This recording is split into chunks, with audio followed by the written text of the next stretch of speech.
Amazonense de Manaus, ele é formado em Ciências Econômicas pela Universidade Federal do Amazonas.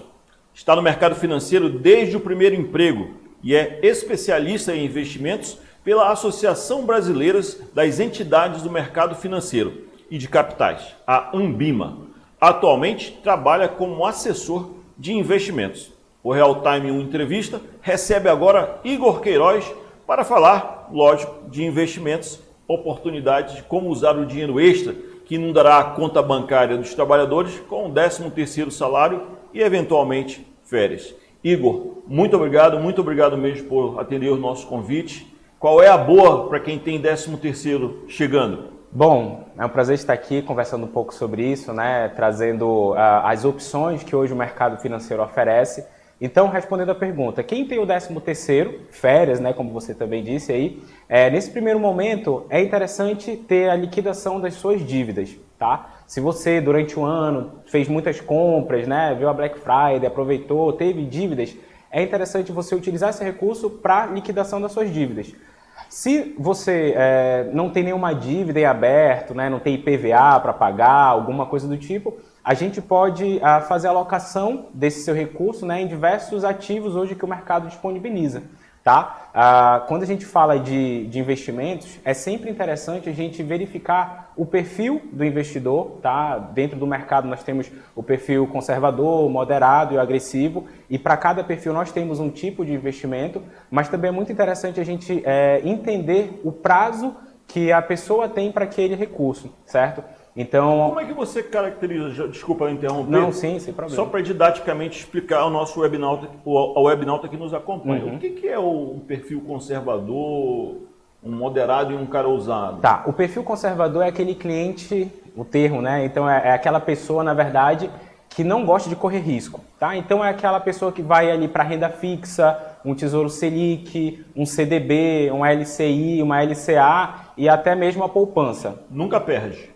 Nunca perde. Mas também não ganha muito. Aí a gente vai falar sobre os rendimentos, mas assim, é aquela pessoa que ela quer ganhar pouco, mas também não quer correr nenhum tipo de risco. Então esse é o conservador. O perfil moderado é aquela pessoa que busca um ganho, tá? Um ganho relativo, mas sem abrir mão da segurança, tá? Então a gente fala que é aquela pessoa que ela gosta de correr um pouquinho de risco para poder ter um pouco mais de ganho, mas ainda fica muito com o pé atrás. Então a gente diria que seria aquela pessoa 50-50, quer ganhar, quer ter um ganho ali expressivo, mas também não quer perder. Então esse daí seria o moderado. E esse vai para onde? Esse daí a gente pode colocar novamente.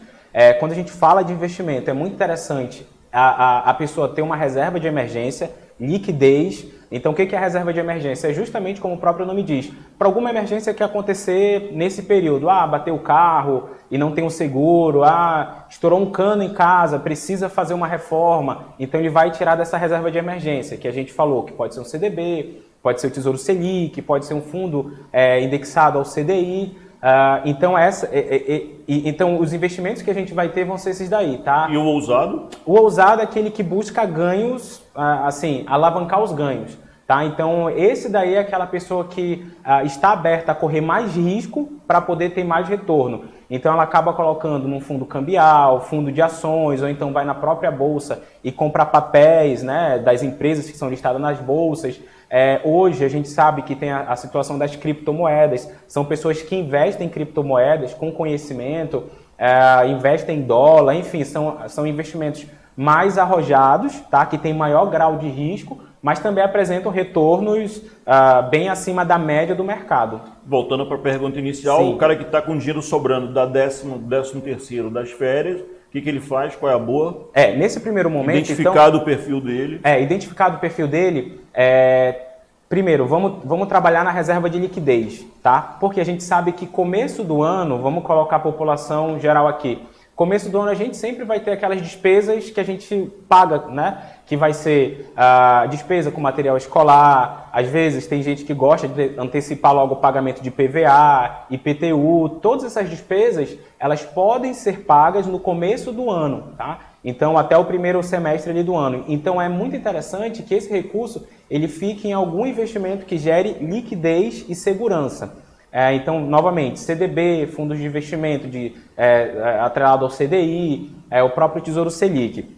Se essa pessoa já tem essa reserva de emergência construída, a gente vai para um outro patamar, que são os investimentos de médio a longo prazo, tá? Que no caso a gente vai ter o próprio Tesouro IPCA, que são títulos do governo, que é o Tesouro Direto, é o título mais seguro do mercado, que ele vai proteger a pessoa da inflação. Por quê? O Tesouro IPCA, como é que ele funciona? Ele vai te pagar o IPCA, que é a inflação acumulada, e aí só contextualizando, no ano de 2020, 2021, a nossa inflação acumulada já está praticamente em 10%, tá? Ela vai chegar nesse patamar. Então, se uma pessoa investiu no Tesouro IPCA no começo do ano, ela teria um retorno de 10%, que é a inflação, mais uma taxa contratada, que hoje está em média de 4% a 5%. Então, essa pessoa teria um ganho real no ano de 4%. Tá? Um ganho total de 14%, descontando a inflação, teria um ganho de 4%. Então, para aquela pessoa que tem um prazo um pouco mais estendido de investimento, ela pode começar a fazer essas aplicações em Tesouro IPCA, ela pode também fazer uma diversificação na própria carteira de investimentos dela, né? Como investimentos no exterior, enfim, aquele que é o mais agressivo, né? Pode começar a investir em criptomoedas. E voltando um pouquinho também, aquele que recebeu 13º e férias, ele pode utilizar parte desse recurso para fazer a contribuição na previdência privada dele, tá? Porque hoje existe um mecanismo no mercado financeiro que possibilita que o contribuinte pague menos imposto de renda, que é a previdência privada na modalidade PGBL, P de plano, onde do teu rendimento total anual você consegue abater até 12% na tua declaração do imposto de renda através de contribuições nesse plano. Então, no mercado financeiro a gente vê muito isso, tá? Chega dia 20, dia 22 de dezembro, os clientes buscam as instituições financeiras para fazer aquele último aporte no plano de previdência, para que no ano seguinte, no momento da declaração do imposto de renda, eles possam ter o abatimento daquele percentual de até 12% na declaração. Então é muito interessante isso. Tem muita gente que não sabe. Mas isso é para quem já tem plano? Eu, por exemplo, que não tenho plano, eu posso chegar numa carteira de investimento como a sua e, olha, eu quero botar 1.000 conto aqui. Pode, você pode. Aí eu vou ter desconto lá na minha declaração de renda. Isso, do ano seguinte. Só que tem que levar em consideração uma situação. O PGBL, ele é indicado para quem faz a declaração do imposto de renda da modalidade completa, tem despesas dedutíveis como educação, saúde, dependentes, e pode adicionar a contribuição ao PGBL, tá? Então, se o cliente, se a pessoa ela se enquadra dessa maneira, ela pode fazer essa contribuição no ano de 2021, para que quando no ano de 2022 ela fizer a declaração, ela possa colocar lá nas despesas dedutíveis a contribuição no PGBL. Bora facilitar para o nosso webnauta aqui. O brasileiro é um investidor conservador. Sim. Como eu, tudo que me sobra do pouco que eu ganho, eu boto na poupança. Sim. Estou perdendo dinheiro ou estou ganhando? Está perdendo dinheiro. Hoje, qualquer investimento que você faça, o que é interessante a gente sempre visualizar? A gente tem em mente, na verdade, a inflação. Tá? A inflação a gente tem visto aí durante todo esse ano que é algo que tem afetado muito o consumidor. Você que tem um pouco mais de experiência de vida do que eu, viveu a época da hiperinflação. Né? Então hoje quando a gente fala de inflação ainda é algo que dói muito no nosso bolso. A inflação, ano passado, em 2020, contextualizando um pouco, a gente veio do ano de pandemia, onde as pessoas estavam em casa, o consumo foi muito baixo.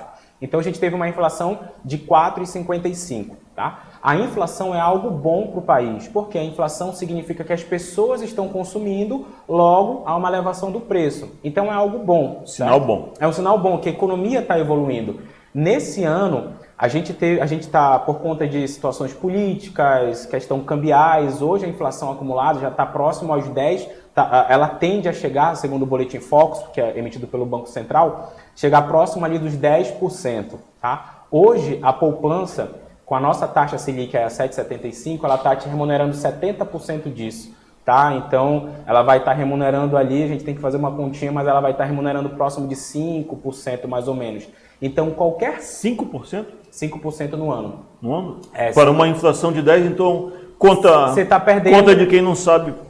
Eu estou perdendo 5%. Você está perdendo 5%. Então, qual é a melhor maneira de se proteger da inflação? Qual é a melhor? Como, Igor, existe a possibilidade de eu ganhar da inflação? Sim. De que maneira? Se alinhando à inflação. Mas como? Comprando Tesouro IPCA. Então, quando você compra Tesouro IPCA, ou então até mesmo as instituições financeiras, elas oferecem CDBs, que são também atrelados ao IPCA, o que elas vão te pagar? No momento da contratação, você vê lá IPCA mais uma taxa. Tá? Essas taxas elas variam diariamente, mas hoje a média da taxa está entre 4,50% a 5% ao ano. Ou seja, você vai se proteger da inflação, que é o IPCA. Então, se o IPCA for para, no final de um ano, chegar a 6, você vai ganhar 6 do IPCA, mais a taxa acordada. Isso, 5, um exemplo. Então, você vai ganhar 11.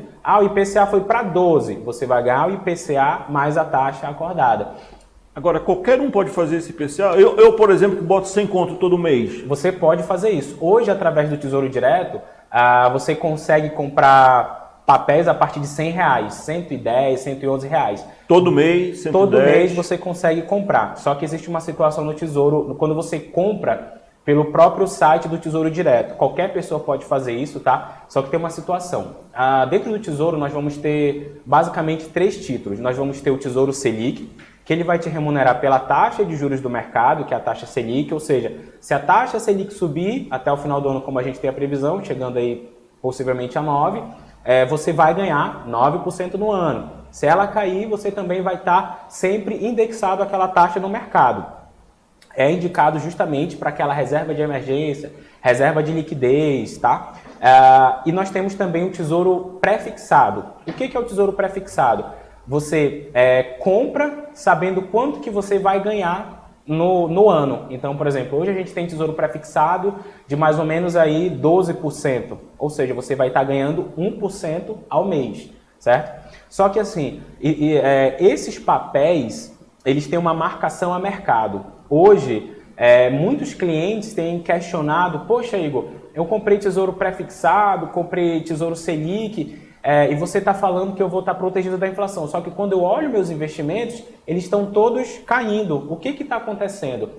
Essa situação ocorre por conta da marcação a mercado. O que é a marcação a mercado?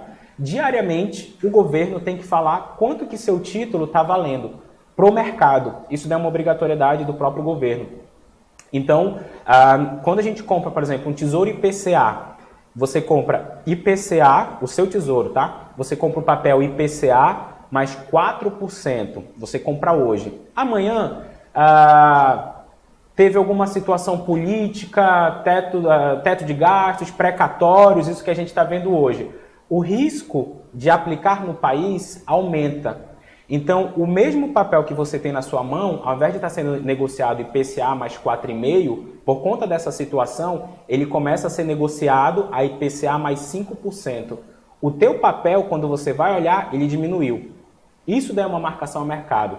Nesse caso, o cliente fala, poxa, eu estou perdendo dinheiro. Não, você só está visualizando quanto que está valendo o teu papel hoje. Se você carregar esse papel até o vencimento dele, você vai ganhar o IPCA mais a taxa acordada. Então é um investimento que eu deixo lá, não posso tirar.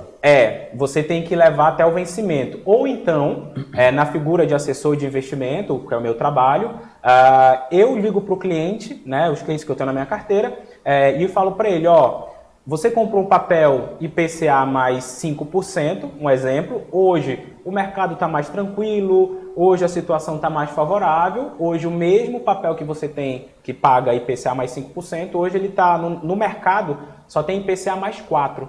Vamos vender teu papel, porque o seu papel está valorizado. Mas para o investidor, às vezes que não conta com assessoria de investimento, ele pode olhar isso diariamente no site do Tesouro.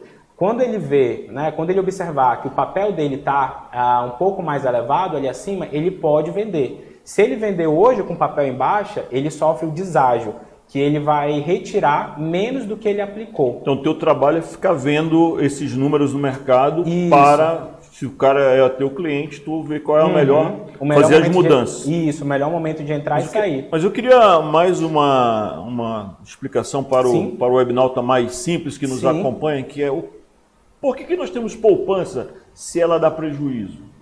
A poupança, na verdade, ela é uma modalidade que, na verdade, ela existe nos bancos para financiar, ela é utilizada para fazer o financiamento imobiliário. Então, por isso que a poupança ela existe, assim como a LCI, que é a letra de crédito imobiliário, que esses recursos, o banco, assim, como é que funciona o banco? Eu digo isso porque eu trabalhei lá, né? O banco ele nunca vai trabalhar com o dinheiro dele, ele vai trabalhar com o dinheiro do cliente. Então, todo recurso que é destinado para poupança, que é destinado em LCI, que é a letra de crédito imobiliária, o banco utiliza aquele recurso para poder fazer o financiamento imobiliário, certo? Ele vai utilizar para fazer o financiamento imobiliário. Então, por isso que os bancos utilizam esses mecanismos para poder captar e soltar lá na ponta como o crédito imobiliário. Caminhando para o fim, eu te pergunto, o mercado de pessoas que investem aqui, fazem esse tipo de investimento em Manaus, está estável, cresceu? Como é esse mercado de pessoas que investem usando os serviços de um assistente de investimento como você? Hoje o mercado está muito aquecido, tá? Na verdade, assim, desde que a gente teve a abertura das corretoras de valores, o mercado ele ficou mais acessível para todos, tá? No banco, o banco tradicional que você vê aqui na Djalma Batista, que você anda, vê, né, aqueles bancos mais tradicionais, eles têm um portfólio de produto um pouco mais restritos. Por quê? Eles só vão vender produto do próprio banco. Então ele vai vender um CDB do próprio banco, ele vai vender um fundo de previdência do próprio banco, uma LCI, uma LCA do próprio banco. Então o sistema bancário brasileiro ele é muito forte, tá? Ele é muito estruturado. Só que às vezes os clientes eles acabam buscando só os bancos, tá? Com a chegada das corretoras de valores, né? Esse mercado se expandiu e hoje a gente vê muito a migração dos clientes dos bancos para a corretora de valores. Tem muitos clientes que operam sozinhos, tá? Hoje, na verdade, até colocando isso, para você que quer abrir uma conta numa corretora, não tem custo nenhum, é custo zero, tá? Então, por isso que tem muita gente migrando dos bancos tradicionais para a corretora. E lá dentro, é como eu gosto de falar, o mercado financeiro é como fosse um oceano, tá? E a corretora é a tua plataforma de entrada, tá? Como você fosse um trampolim. Lá você tem o acesso ao mercado financeiro. E lá você vai encontrar CRI, CRA, debênture, criptomoeda, investimento internacional. Rapidinho. Sim. Criptomoedas é seguro? Então... Rapidinho mesmo, estamos caminhando para o fim. Tá, rapidamente. Eu não posso te falar com certeza a questão da segurança dela, mas nos Estados Unidos, que é o mercado mais forte, houve uma aprovação do índice de criptomoedas, tá? A questão da segurança é porque assim, não tem ninguém por trás regulando o mercado. Não tem ninguém regulando o mercado no Brasil? No mundo. Mas nos Estados Unidos? Ninguém regula esse mercado. Tanto que, por exemplo, o que aconteceu? O Elon Musk, da Tesla, falou que iria aceitar pagamento em Bitcoin pela compra dos carros. A moeda disparou. Depois ele falou que não ia mais aceitar. A moeda caiu. Nessa movimentação de mercado, alguém ganhou dinheiro. Não sei quem foi. Tá? Ele. Pois é. Uma última pergunta mesmo, Sim. que o diretor já está me sinalizando o tempo esgotado. As fintechs, as financeiras tecnológicas que estão avançando no mercado de investimento, são seguras? Com certeza, porque apesar de ser fintech, ela está submetida a todas as regras e legislações do mercado, CVM, SUSEP, próprio Banco Central também, então são seguras. Então hoje a gente vai ter Rico, Clear, XP, Ágora, Nubank, todas essas daí são seguras. Igor Queiroz, muito obrigado mesmo pela sua entrevista, foi bem esclarecedora. De nada, eu que agradeço a oportunidade. E você, webnauta que nos acompanha, se gostou dessa conversa, desse bate-papo descontraído aqui com o Igor Queiroz, curta o nosso vídeo, curta e compartilhe se gostar mais ainda. Assine o nosso canal no YouTube, Portal Real Time 1, e nos siga nas nossas redes sociais. E também, até uma próxima oportunidade.